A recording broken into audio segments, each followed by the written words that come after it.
I walked into that shelter looking for a German Shepherd.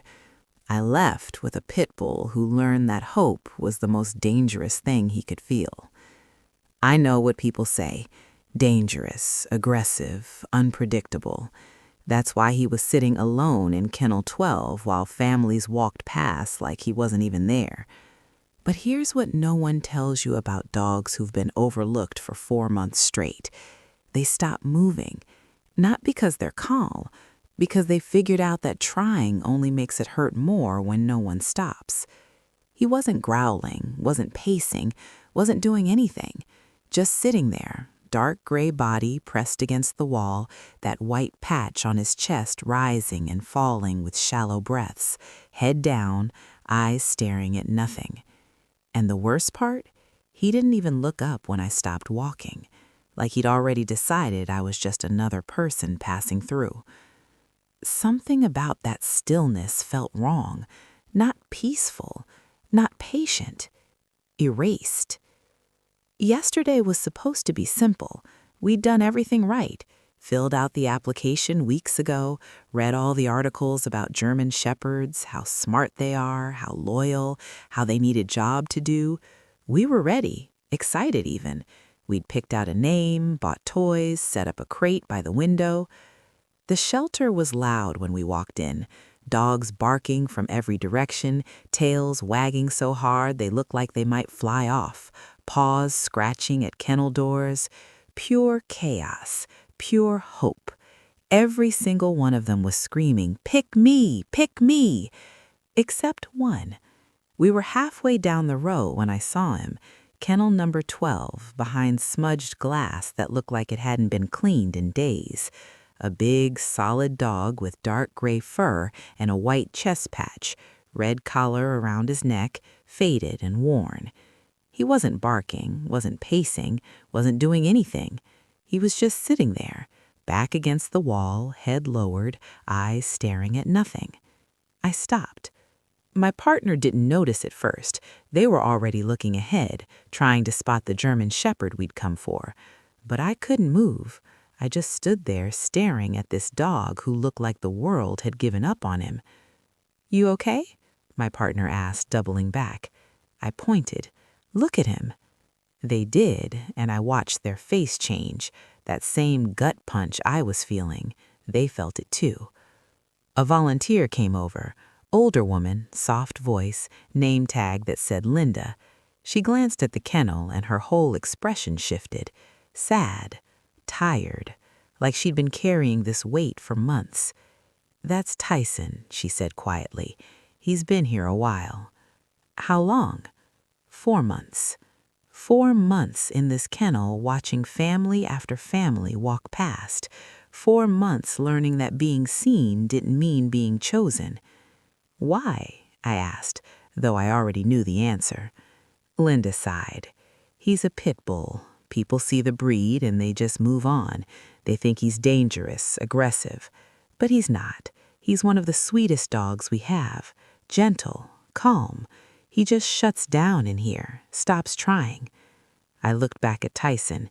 He still hadn't moved, hadn't even glanced our way.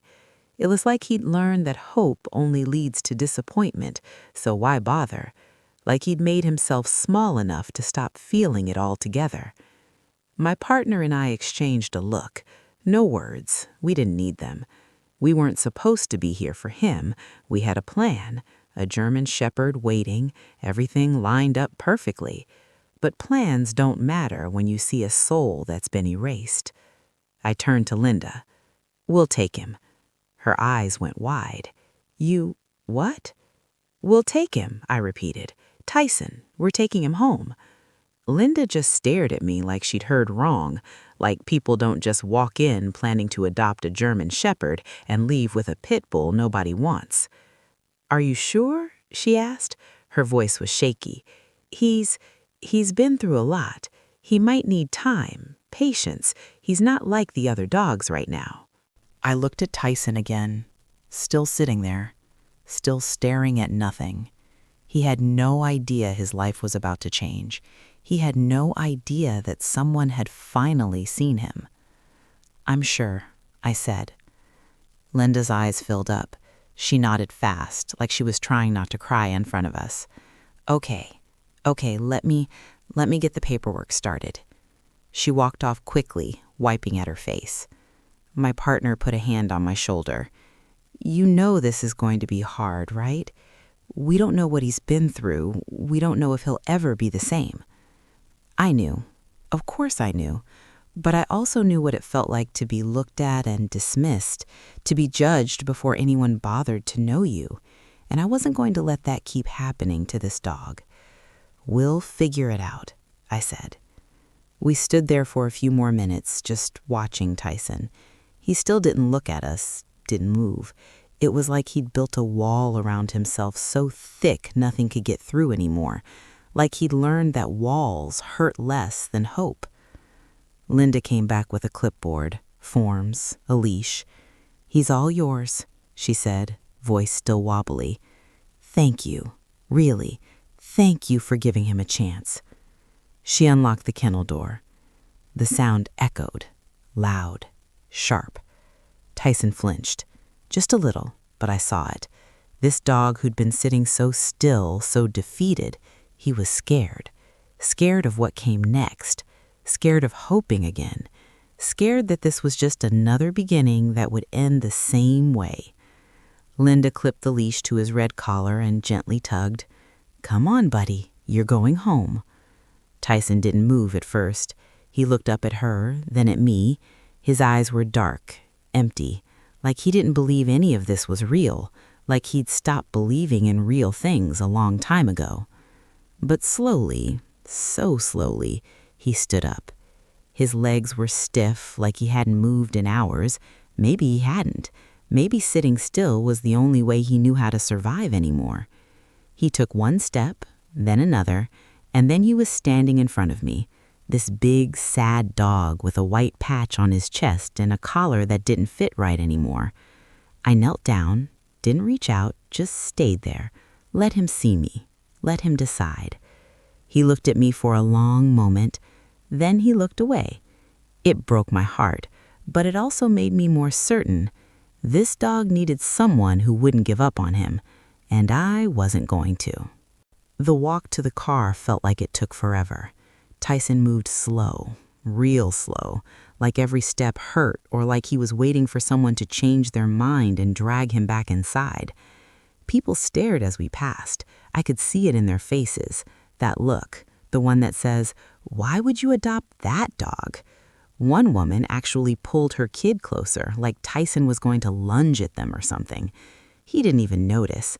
He just kept his head down, eyes on the ground, following Linda's gentle tugs on the leash, like he'd learned a long time ago that looking up only leads to seeing things you can't have.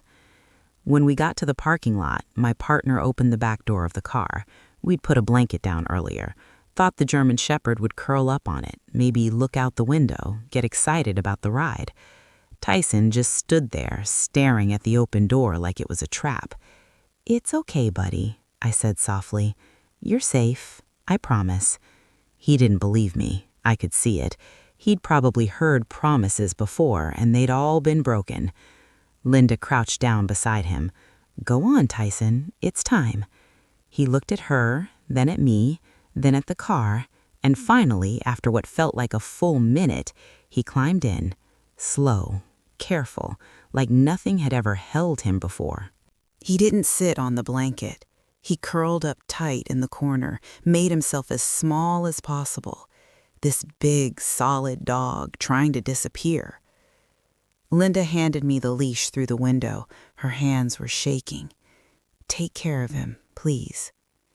"I will," I said, and I meant it. She stepped back, gave Tyson one last look, then walked away before she lost it completely. I got in the driver's seat. My partner climbed in beside me. We both just sat there for a second, staring at the steering wheel. "You good?" they asked. I wasn't sure. I glanced in the rearview mirror. Tyson was still curled up tight, shaking a little. His eyes were wide, scared. His breathing was fast and shallow, like he couldn't get enough air. "Yeah," I lied. "Let's go home." I started the car. The engine rumbled to life. Tyson flinched hard. Every sound after that, every click of the turn signal, every bump in the road made him tense up like he was bracing for something bad to happen, like he'd learned that noise meant danger, that sudden movements meant pain. My partner reached back slowly, carefully. "Hey, buddy, you're okay." Tyson didn't move toward them, didn't wag his tail, just kept staring at nothing, breathing fast and shallow, trembling in that corner like the world was closing in. I drove slow, took the back roads instead of the highway, tried to keep things as quiet and smooth as possible. But it didn't matter. Tyson was terrified, and I had no idea how to tell him he was finally safe. We pulled into the driveway 20 minutes later. I turned off the engine, and the car went quiet. Tyson didn't move, just stayed curled up, watching us through the rearview mirror. His breathing was still fast, still shallow. "You ready?" my partner asked. I wasn't, but I nodded anyway. We got out slow, opened the back door even slower. Tyson didn't try to jump out or run. He just sat there, staring at the open door like he was waiting for permission, or maybe waiting for the trap to spring, waiting to find out what this kindness would cost him. "Come on, buddy," I said gently. "This is home." He looked at me, really looked at me, and I swear I saw something in his eyes, some question he was trying to ask but didn't know how. "Is this real? Are you going to hurt me? How long before you bring me back?" I held out my hand, palm up, non-threatening. "I'm not going anywhere, and neither are you." He stared at my hand for a long time, then finally he moved, slow and stiff, like his whole body was sore, like he'd been holding himself so tight for so long he'd forgotten how to let go. He climbed out of the car and stood on the driveway, looking around. Our neighborhood was quiet, a few birds chirping, a car passing by in the distance. Normal, safe. But Tyson looked like he'd just landed on another planet. My partner unlocked the front door. "Let's get him inside." Tyson followed us, but barely. Every few steps he'd stop and look back, like he needed to know where the exits were just in case, like he was already planning his escape before things went bad. We walked into the living room. I'd cleaned it earlier, moved some furniture around to give him space, put down a dog bed in the corner, soft, thick, the kind we thought a German shepherd would love. Tyson walked right past it. He went to the farthest corner of the room, the one with the least light, the one where his back could be against two walls, and he sat down. Same posture as the shelter, head lowered, eyes down, waiting. My partner knelt a few feet away. "Hey, Tyson, you're home now. You're safe." Tyson didn't react, didn't wag, didn't even blink. He just sat there like he'd been doing for 4 months, like he didn't believe safe was something that could last, like every good thing he'd ever known had been temporary. We didn't push him, didn't try to pet him or get him to move. We just gave him space. My partner went to the kitchen and filled a bowl with water, set it down a few feet away from Tyson. He glanced at it, then looked away, like even drinking water required more trust than he had left to give. I sat on the couch, not too close, just close enough that he could see me if he wanted to. "Take your time," I said quietly. "No rush, no pressure." Hours passed like that, and Tyson never moved from his corner. We moved around the house slow and quiet, talked in low voices, tried to make everything feel calm, normal, safe.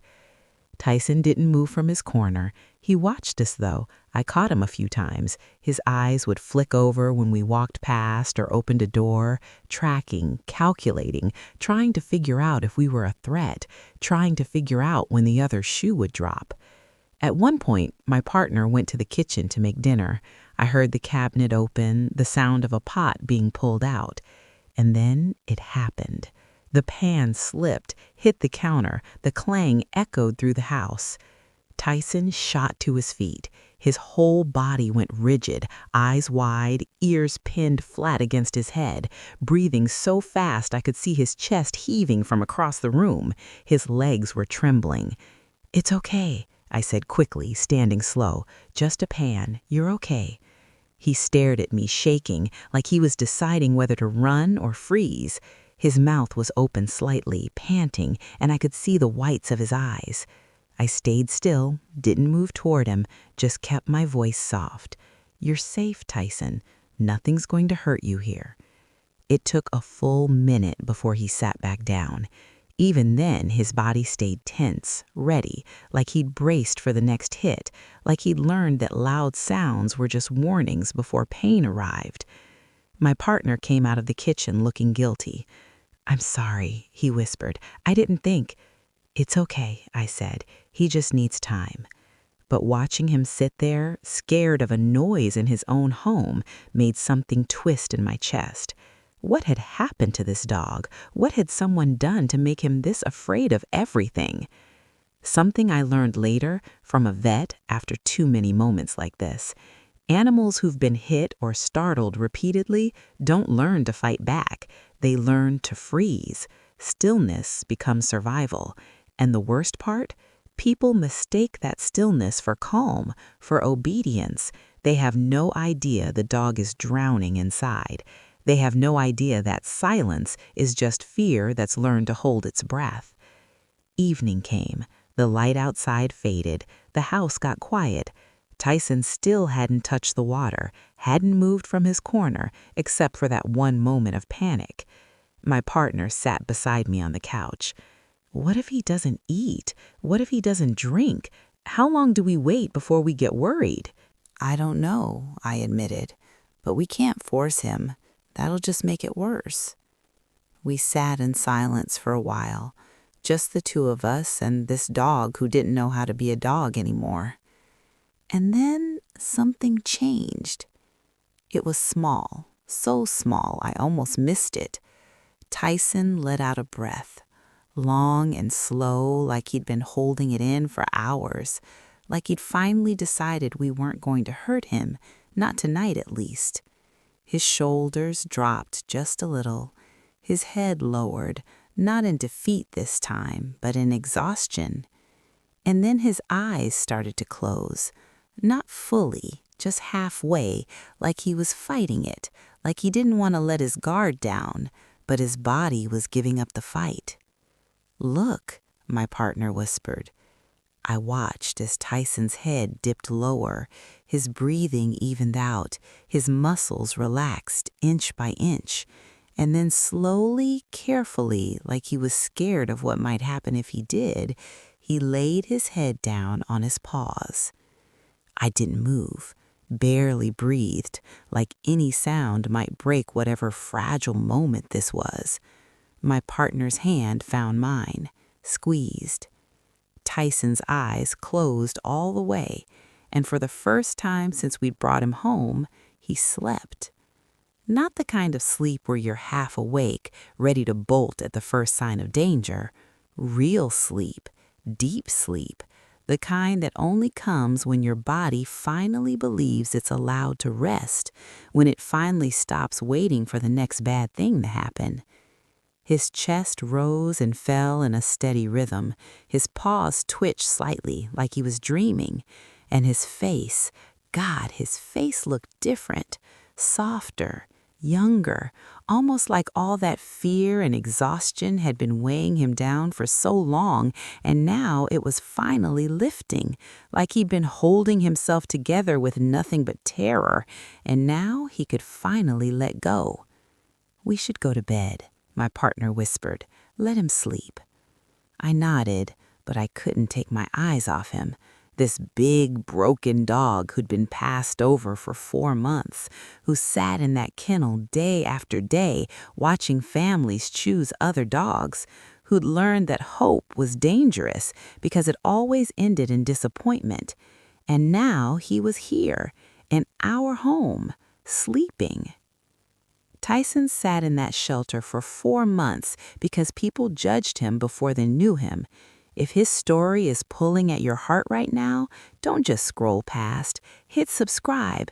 Be part of the community that believes every dog deserves a second chance. 1 click. That's all it takes. We turned off most of the lights. Left one lamp on in the corner so the house wasn't completely dark. Didn't want him to wake up confused, scared, not knowing where he was. I grabbed a blanket from the closet and laid it near Tyson. Not on him, didn't want to startle him, just close by in case he got cold. My partner and I went upstairs, but I left our bedroom door open, just in case, just so I could hear if something went wrong. I lay in bed staring at the ceiling. My mind wouldn't shut off. What if he woke up terrified? What if he panicked and hurt himself trying to get out? What if he thought we'd left him? "Stop," my partner said softly in the dark. "He's okay. We're okay. Just breathe." I tried, but every creak of the house made me tense. Every small sound made me wonder if Tyson was awake, scared, alone down there. Around midnight, I gave up trying to sleep. I got out of bed and crept downstairs, quiet as I could. The living room was dim, peaceful, and there in the corner, Tyson was still sleeping.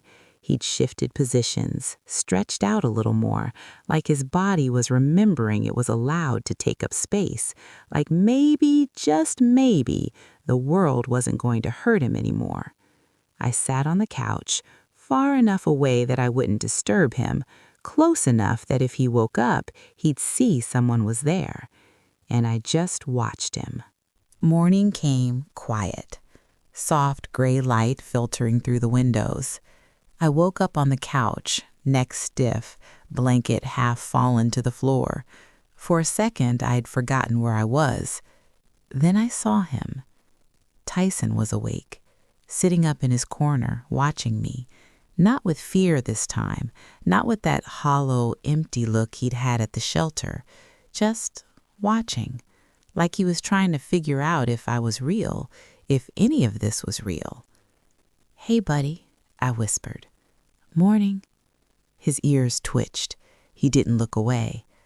I sat up slow, stretched, tried to act normal, like waking up to a traumatized dog watching you from across the room was the most natural thing in the world. "You hungry?" Nothing, not even a tail wag. I got up and walked to the kitchen, moving slow and predictable, opened the cabinet where we'd put the dog food, poured some into a bowl. It rattled loud against the metal, and I heard Tyson shift behind me, heard his breathing change. When I came back, he was standing. Not in a good way, in a tense, ready-to-run way. His body was low to the ground, like he was preparing to flee or defend himself. "It's just food," I said, setting the bowl down near the water. "Whenever you're ready." I backed away, gave him space, sat back down on the couch and pretended to look at my phone, but I was watching, waiting. Tyson stared at the bowl for a long time, minutes maybe, like he was trying to figure out if it was a trick, if there was a catch, if eating meant owing something he couldn't afford to give. Finally, he took a step forward, then another. His body was low, cautious, every muscle coiled tight, ready to bolt at any second. He reached the bowl, sniffed it, looked at me. I didn't move, didn't make eye contact, just let him decide. He took a bite, small, careful, chewed slow like he wasn't sure it was safe to swallow, like someone had taken food away from him mid-bite. Then another bite, and another. He ate half the bowl before he stopped, backed away like he didn't want to be greedy, like someone had punished him for eating too much before, like taking too much of anything. Food, space, kindness always came with consequences. My chest tightened. What had this dog been through? My partner came downstairs a few minutes later, stopped when they saw Tyson standing in the middle of the room, not in his corner. "He ate," I said quietly. Their face lit up.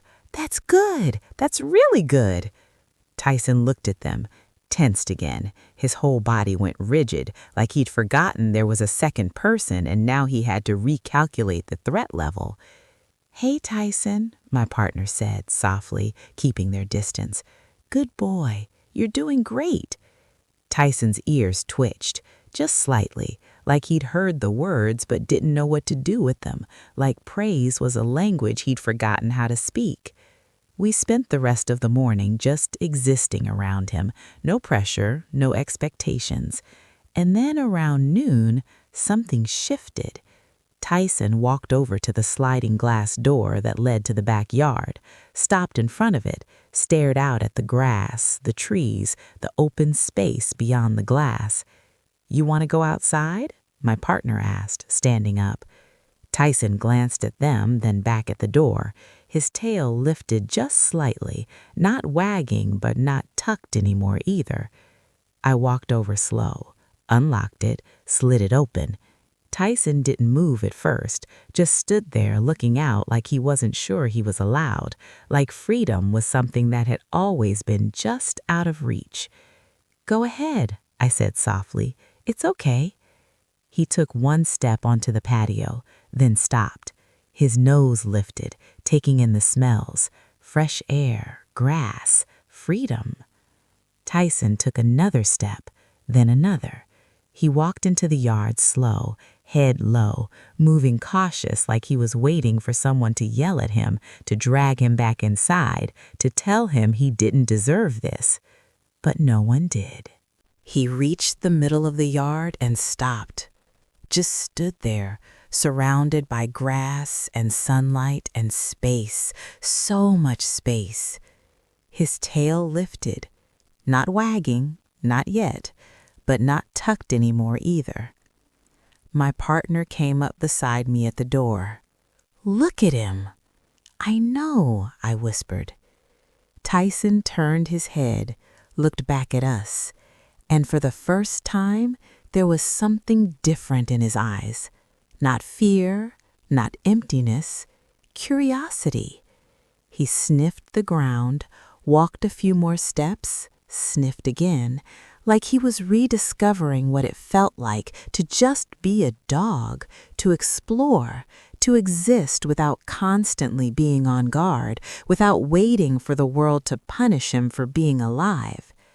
Something a vet told me later made sense of that moment. Dogs who've lived in kennels for months lose their sense of smell, not physically, but mentally.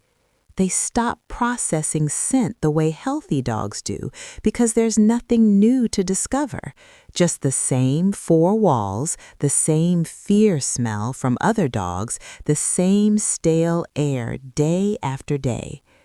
When Tyson stood in that yard, his brain was waking up again, remembering what the world used to offer, remembering what it felt like to want something. He stayed out there for 10 minutes, just walking around, smelling things, existing. When he finally came back inside, he didn't go straight to his corner.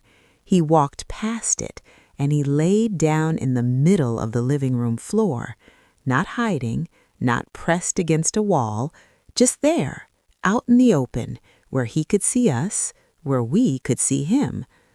My partner grabbed my hand, squeezed it tight. He's starting to trust us. I couldn't speak. My throat was too tight, so I just nodded and watched this broken dog start to believe that maybe, just maybe, he was finally home. That evening, we kept everything calm. No TV, no loud music, just the three of us existing in the same space. Tyson stayed in the middle of the living room. Every so often, he'd lift his head and look at us, like he was checking, making sure we were still there, making sure this wasn't a dream that would end when he blinked. Around 8, my partner stretched and yawned. "I'm exhausted. Think I'm gonna head up early." "Yeah, me too," I said. We stood up slow. Tyson's head shot up, eyes wide, watching, his whole body tensed like a spring pulled tight. "It's okay," I said gently. "We're just going upstairs. You're safe down here." He didn't look convinced. His body tensed like he thought we were leaving him, like everyone always left. My partner knelt down a few feet away. "We're not going anywhere, Tyson. We're just sleeping. You can come up here if you want, or you can stay down here, whatever feels right." Tyson stared at them, then at me, then at the stairs. He didn't move, just watched us with those dark, questioning eyes. "Okay," I said softly, "that's okay. We'll leave the light on for you." We headed upstairs, and I swear I could feel his eyes on us the whole way, like he was trying to decide if this was abandonment or just nighttime, like he'd learned the difference the hard way, and he wasn't sure which one this was yet. I couldn't sleep, kept thinking about Tyson down there alone, wondering if he was scared, if he felt abandoned again, if he was sitting in that corner, watching the stairs, waiting for us to come back and realizing we never would. After 10 minutes of staring at the ceiling, I got up, crept to the top of the stairs, looked down. Tyson was standing at the bottom, looking up. Our eyes met. He took one step up, stopped, looked at me like he was asking permission, like he'd been punished for wanting things before. "Come on, buddy," I said quietly. "You're allowed up here." He took another step, then another, slow and cautious, like he wasn't sure the stairs would hold him, or like he wasn't sure he deserved to be up here with us, like love was something that had always belonged to other dogs. When he reached the top, he stopped, just stood there in the hallway, breathing hard. I walked back to the bedroom, left the door wide open. "Whenever you're ready." I got back into bed. My partner was already half asleep. I laid there in the dark, listening. Footsteps, soft, hesitant. Tyson appeared in the doorway.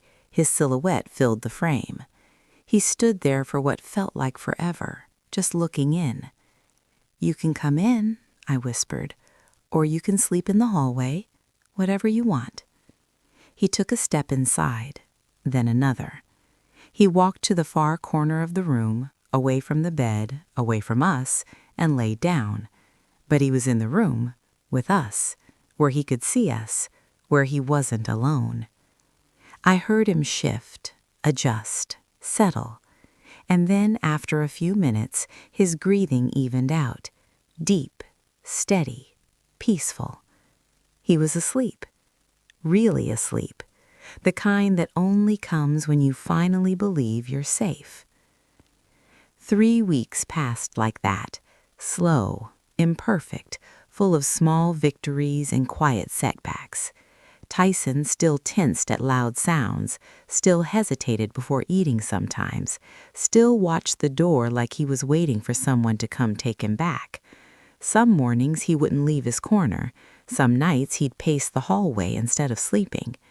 But he also started sleeping in our room every night, started greeting us when we came home, not jumping or barking, just standing there, tail doing that almost wag.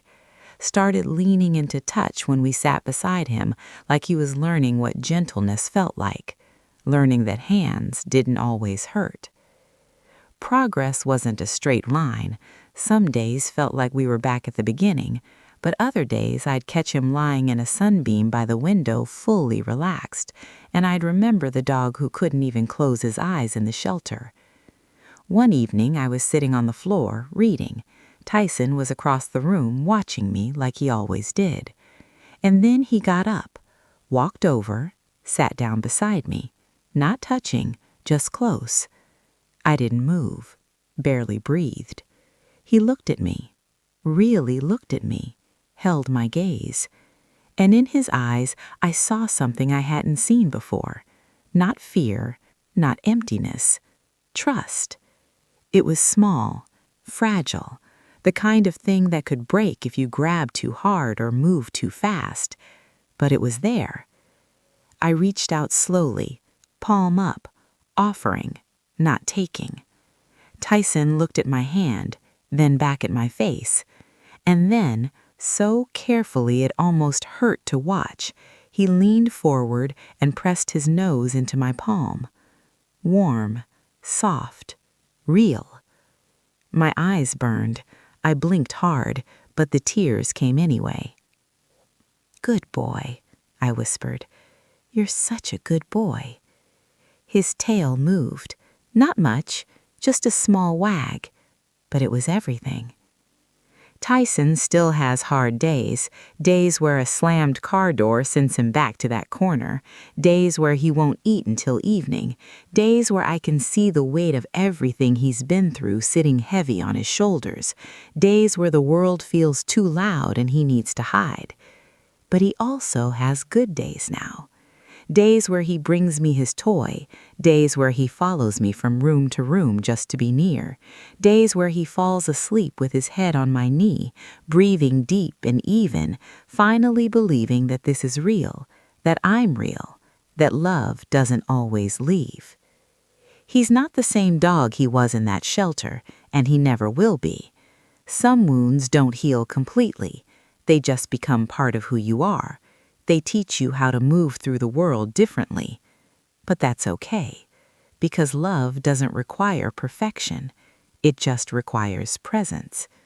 And every morning when I wake up to find Tyson sleeping in the corner of our room, every evening when he greets me at the door with that tentative tail wag, every quiet moment when he lets me sit beside him without fear, I remember the dog no one wanted, the dog everyone walked past, the dog who'd learned that hope was the most dangerous thing he could feel. And I'm grateful, so grateful, that we stopped walking. Tyson sat in that shelter for 4 months, invisible to everyone who walked through. If his story made you feel something, made you stop and see him the way we finally did, don't let it end here. Hit subscribe.